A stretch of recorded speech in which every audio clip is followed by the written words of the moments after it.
welcome to an event focused on the IRC 2022. Today we are discussing about the influence of IRC event on rubber and tire industry growth, research and innovations. As you know, IRC is one of the prestigious rubber industry event for both chemistry, science and manufacturing of the various rubber products, including the tires. Today we have a guest, Dr. Matthew Thornton, the Secretary General of the International Rubber Conference Organization, we shortly call IRCO. They are the one who owns this IRC. IRC is International Rubber Conference. This conference, it happens once in a year in different parts of the different countries. So we will learn about all issues related to IRC by having conversation with Dr. Matthew Thornton. Dr. Matthew, thank you very much for accepting my invitation, and so welcome you to this conversation today. Thank you, Param. Thanks for inviting me to speak to everyone today. Fantastic. First of all, I personally have joined many of IRCs for the last 25 years. I've been working with the rubber industry for the last 25 years. So I'm at this IRC 2022 in India. I'm assisting in branding it, publicizing it, so that more participation, more value for all the audience, or delegates, or speakers, or exhibitors at the IRC 2022. So I'm very glad. I'm happy to know you. First time meeting you online. Okay, I hope to meet you in Bangalore. Are you traveling? I guess, right? I am. Everything. Yeah. I believe everything is ready. Visa, everything. Is everything ready? Visa's ready. Flights are booked. Yeah, looking forward to it. That's fantastic. So I'm looking forward to seeing you there, man. Okay. So first of all, I want to get people understand about IRCO, International Rubber Conference Organization. Can you, give the background about IRCO, please? Yeah, sure. So IRCO was founded in about 1965. So I've been running for 67 years this year. The first conference was held in Paris, in France, in 1966. And there's been an IRC every year since then, traveling around the world to a variety of different locations. There are now 17 members of IRCO, representing 19 different countries from around the world. So yeah, we have a long history of providing top class world leading conferences for the rubber industry, dating back more than 60 years, nearly 70 years. So yeah, a long history of providing these events. We plan 10 years out. So the rubber conference this year, like you said, is in Bangalore in India. We're really looking forward to that event. It's been about 12 years now since the event was last held in India. It was planned to be in 2020, but unfortunately the coronavirus pandemic has delayed it a couple of years. So yeah, we're really pleased to be returning to India in 2022. And then at the event, we'll hold a committee meeting of all the different members, the 17 different members, and we'll decide where the conference will be held in 2032. So we have a forward calendar from 2022 to 2031 at the moment. And anyone who looks at that on our website will be able to see just how diverse and how multinational the IRCO really is. Yeah. So you have a 10-year plan ahead. That's so people look forward to see the events. Which country is the next? Which country is the next? So that they get a chance to learn about that respective country, research work, and also the exploring the country. So it's not just a rubber event. It's also learn about the cultures, and so it's unique. Yeah, I think that's yeah, I think it really is quite unique. I haven't seen anything else that really has been going for so long, and being able to offer that unique insight into the rubber industry, as you say, Param, in all those different countries.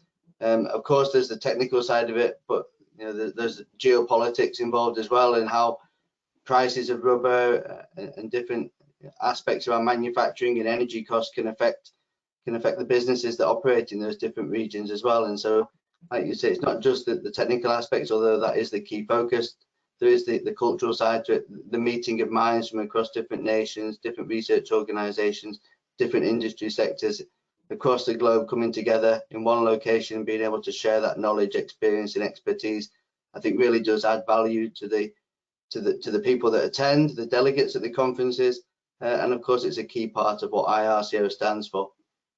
Yeah. I mean, I've seen all the interesting. Every conference is unique, and new friendships, a lot of new connections, in each edition of the IRC. Yeah.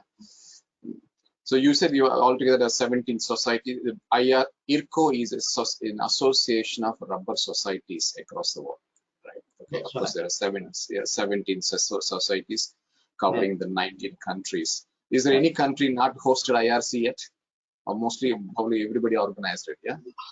I think back through the 70 years or so, I think most countries have now hosted it.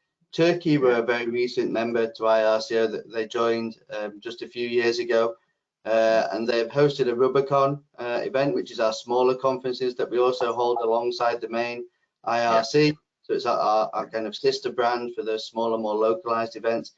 And Turkey will be holding their first IRC in 2024, so we're really looking forward to, for the first time, going to Turkey for an international rubber conference. Oh, fantastic!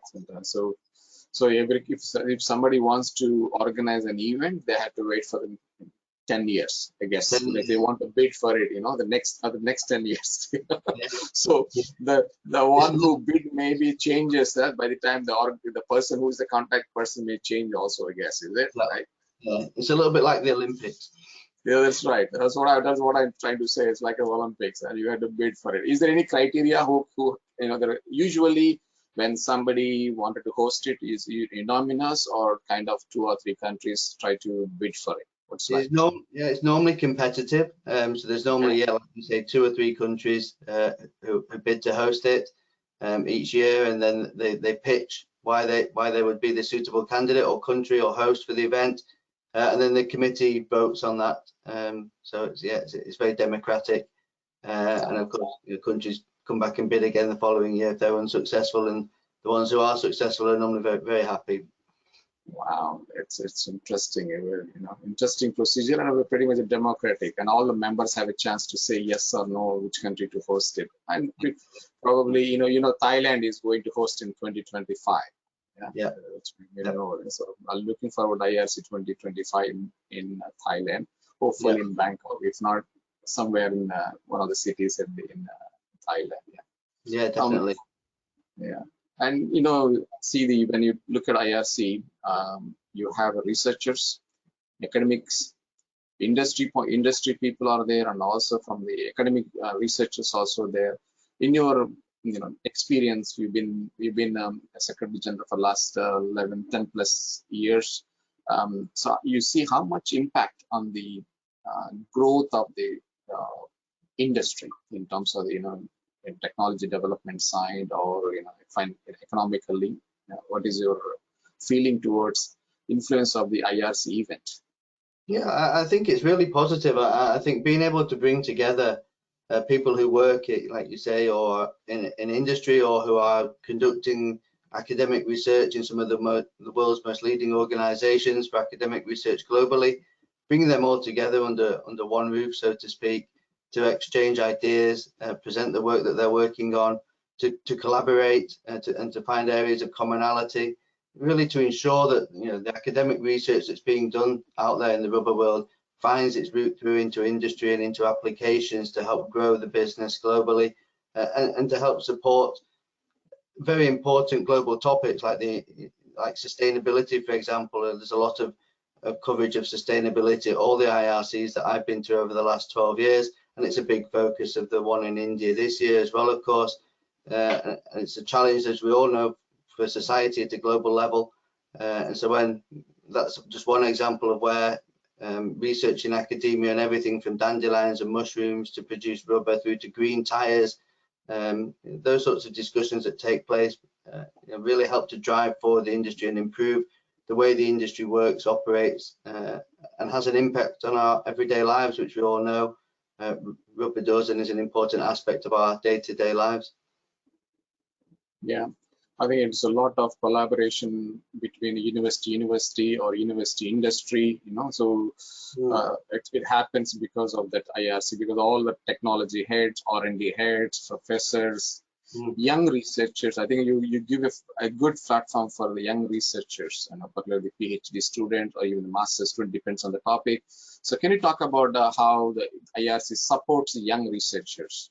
Yeah, sure. So like you say, it's a very important forum for young researchers to be able to present the work that they're doing to that global industry and the global community that's based in the rubber industry and in the rubber research world. At every IRC, there's a poster session where students are encouraged to present their work through posters. There are also oral presentations from students at the events as well, and researchers. And a few years ago, IRCO launched the IRCO Student Award, which offers prizes funded by the IRCO to the best students who give their either poster presentations or oral presentations at the IRC events. That's usually judged by a panel of experts, either from the local organising committee and technical committee that have been involved in organising the conference, or sometimes through the IRCO delegates and committee members from the different countries as well, who all actively vote and support that student award. So yeah, it's a really important aspect for students and researchers, young researchers, to grow their career and to gain access to perhaps the more experienced researchers and the industry, to be able to raise their profile and really show the fantastic work that they're doing out there. Yeah, I think that winning the IRC Student Award is a good recognition for them to excel in their career, and also they encourage them, inspires them. Yeah, do more and work more to yeah, that's and it increases more spirit which automatically helps the industry and the sustainability of the industry, rubber industry. Yeah, it is. You also have an IRCO medal. Is some other former is kind of experienced people as well, is it right? Yeah. Yeah, so the IRCO medal is another interesting aspect of IRCO. It's to recognise people in the industry or who are in the rubber community who have actively supported IRCO and helped promote IRCO and IRCO events. So the rubber conferences, the international rubber conferences and the Rubbercons, been actively involved in delivering those, ensuring that they're of the highest quality at a global level and remain world leading. So yeah, that often goes to distinguished professionals who have been involved. Again, nominations can be received from anyone, and are reviewed at the IRCO committee meeting each year by the IRCO committee members and voted on based on the criteria that are given on our website. So yeah, we always welcome nominations for people who have actively supported IRCO, and I think there'll be 2 awards given in India this year. At IRC 2022 to 2 distinguished professionals from the Indian rubber community who are well deserving of the IRCO medal. Oh, fantastic! That it brings the excellence and also gives more encouragement to the others to follow. The medal winners. So yeah, fantastic. So in your now we will talk about IRC 2022. And good to know that there is an opportunity to win IRCO medals, as well as also the IRCO student awards, for young researchers. And the future is in the hands of the younger generation, right? Yeah. So it's very important, not only our normal life, but also the industry itself. So we need to promote the younger researchers to do more good work for the benefit of the industry. So what are your expectations? How you're visualizing the IRC 2022 in Bangalore? I think it'll be a fantastic event. My memories of IRC 2010, which is my first IRC that I attended in India, are fantastic. I think I spoke to the organisers recently, and they are expecting over 700 delegates. They have a fantastic exhibition running alongside the conference, multiple parallel sessions of high-level industry and academic speakers. There were some leading people there, as well as keynote speakers. So yeah, I think it'll be a fantastic event. It's always well run, well organised. I've never been to Bangalore before, so I'm very looking forward to going there and seeing some of the culture and you know what's available in Bangalore as well. I think that's an important part of the IRC conferences. And after COVID, we've held one IRC in Germany earlier this year. This will be the second one coming back since the IRC 2019 was held in the UK. So it's really good to see the conferences being run again after the the downturn in the whole global events industry due to the coronavirus pandemic.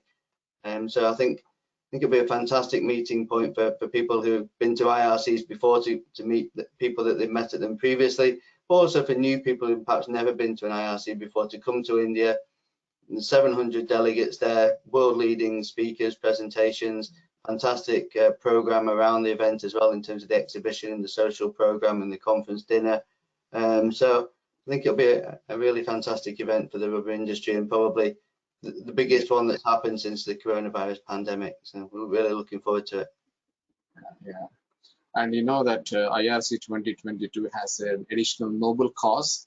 They're supporting the establish or developing this Dr. Benedji Center of Excellence, which is trying to support the Indian rubber and tire industry in terms of education, practicals, various services, technical services for the industry. So they have a pretty good cause to do this event very well. All the sponsors, all the delegates, bringing them together at the same time, building the great future for the Indian rubber and tire industry by establishing and this we call it DBCOE. I believe that you heard about it. DBCOE, yeah, Dr. Benedji Center of Excellence located in Mysore. So I'm hoping that all the societies under IRCO be some kind of collaborative effort together in joint activities together with the DBCOE, which is managed by the IRI itself. So yeah. So yeah. I think I said all the countries are going to come to the IRC, right? Yeah.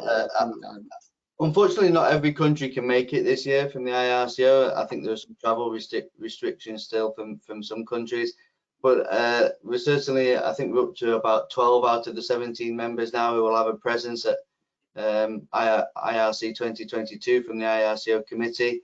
So yeah, really good engagement. There is still some of that reticence from some countries to allow travel externally and internally, which of course is limiting that a little bit. But yeah, I'm really pleased that the 12 countries, and we're still waiting to hear back on a few, so that could grow between now and the end of November. So yeah, really pleased that the majority of IRCO members are able to travel, able to be there for the IRC 2022 in Bangalore, and really looking forward, like you say, to finding out more about the Dr. Benedji Center of Excellence in Mysore. It sounds like a fantastic facility, and I've been talking to the IRI about perhaps promoting that to the IRCO members, so that we can take that back out through the IRCO membership into all those different member countries and member organizations, and really look to see how we can promote that fantastic Center of Excellence in India more globally, and like you said, to help improve collaboration with the Indian rubber industry, which as we know is one of the largest and strongest globally. Yeah. Thank you, Dr. Matthew. Before I end this session, it's nice to know about all the things happening at IRCO and the way it is. IRCO is supporting the global rubber and tire industry with these IRC events. Maybe you talk a little bit of Rubbercon as well. That is also one of the event. It looks small, but it's very important event as well. And I just recently I went to the Rubbercon Malaysia in September. It was well organized and very focused presentation. So how this works, it's every year you have one Rubbercon, one IRC. Yeah, so that's right. Yeah. So Rubbercons were kind of reintroduced maybe 5 or 6 or maybe a few more than that, maybe 10 years ago or so, and they run alongside the IRCs. They're always separated by about 6 months or more, and they're always in a different continent to make sure that there's no clash between the two. So it really does offer a global conference program for the rubber industry. That the main IRC and the Rubbercon really do support each other. As you said, Rubbercon this year was in Malaysia. I believe that was a fantastic event. Unfortunately, I couldn't make it to it. But yeah, I'd be wrong of me if I didn't promote that Rubbercon next year, 2023, is in Edinburgh in the UK. Yes, yes. Dr. James Bushell. Yeah, being from the UK, we're really looking forward to that event. It's been about 5 years since we last held a Rubbercon, and the IRC 2019 was in the UK. But they're a really great event, smaller, so maybe a couple of hundred, 200 or 300 delegates, maybe 2 parallel sessions over 2 days, with a smaller exhibition, but perhaps a little bit more focused on a specific technical subject that's relevant to the host country that host those. And again, that program is looking 10 years out. Rubbercon 2024 will be in India, so we'll be back in India again for an IRC event relatively soon, after the IRC 2022. And then, yeah, some countries that haven't hosted it for a long time, it's in Sweden in 2025, for example, and the Slovak Republic in 2028. So some of those smaller IRCO members who perhaps don't always have the resources to support the large IRC, but they have an opportunity to engage with the IRCO community through these Rubbercon events, and I think they're a really important part of the IRCO program. Both IRC and Rubbercon are very important events for the industry, you know, and also it give a chance to all the societies, you know, not wait for or hosting one IRC. You know, you also have an alternate option of a small event as well, you know. And I enjoyed my time at the kind of very interesting and engaging discussions at the Rubbercon Malaysia, which was held in September. It was a fantastic event, you know. So hopefully we have a chance to go there in Edinburgh. I think that's Dr. James is on heading that, right? And actually his students are coming to IRC 2022 in Bangalore as well. I had a chance to interact with them.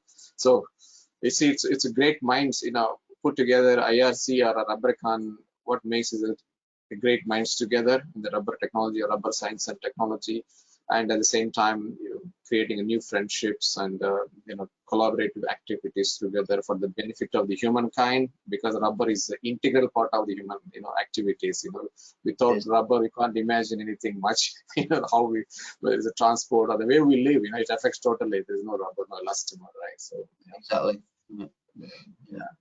Matthew, thank you very much. Before I let you go, can you give a final message encouraging the people one more time strongly? Go and visit IRC, join IRC 2022 in Bangalore, please. No problem.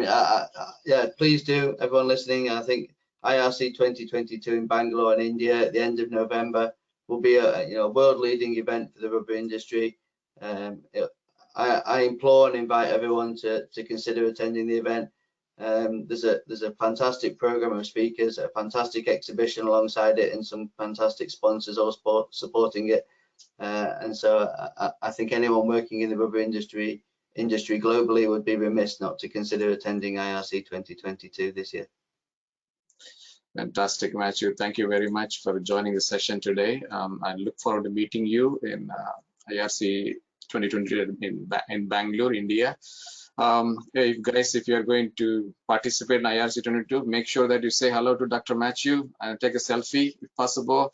Okay, get to know him, because he is a connecting point with all the rubber societies in the world, and all the actively involved in the rubber science and technology research and development. So Matthew, one more time, thank you very much.